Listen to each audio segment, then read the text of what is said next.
It's been 5 years since Chinese powerhouse Geely bought Volvo from Ford. The first all-wheel vehicle to emerge from this reinvention is the 2016 XC90 T6 SUV, and our own Dan Neal has returned safely from driving it. Hi, Dan. How are you? Always safely. You know, if you don't have life insurance, you can always buy a Volvo. You'll live forever. Well, they do have that reputation. I said they do have that reputation for safety. That's right, and that's one of the big things. They're trying to regain their reputation for safety, and that's more difficult because companies like Mercedes-Benz also have huge stakes, brand equity in safety, and they are coming at all fronts. And one of the things about this vehicle that makes it, you know, kind of transformational for Volvo in general is that this full embrace of electronic crash proofing and driver assistance, including for you New Yorkers, automatic braking for pedestrians and cyclists, and no, you can't turn it off. Okay, so first of all, did you like it? And then the second part of that question is, where does this take the Volvo brand?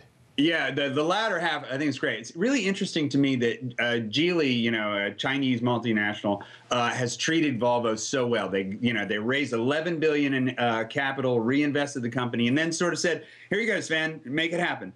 And so it's a lot of deference, I think, and I'm just judging from the product. And the other interesting, Tata and Jaguar had the same sort of relationship. It's like all these post-colonial financial entities have still have treat the old firms with a little bit of awe, and good thing too, because Volvo was such a terrific, rich and a roughed up brand in the United States, and now it has gone from, you know, kind of worst to first in the premium segment. Okay, so I guess the fears that the Chinese changing Volvo for the worse were actually unfounded, based on what you're saying.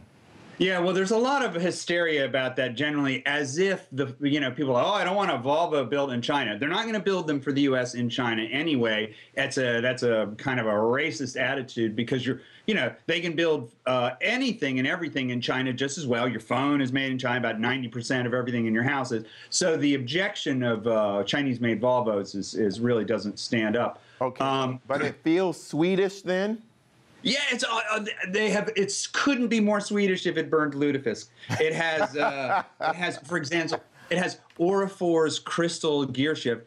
They have this beautiful Scandinavian blonde wood, and it's all done up like, you know, the TWA lounge in Greenland or something. I mean, it's beautiful, very modern, it's very futuristic, and so rich. You know, they really focused on two things: this crazy safety and this sophisticated, for adults, elegance. Okay, so they have more demand than they do vehicles. Does that mean it's a hit?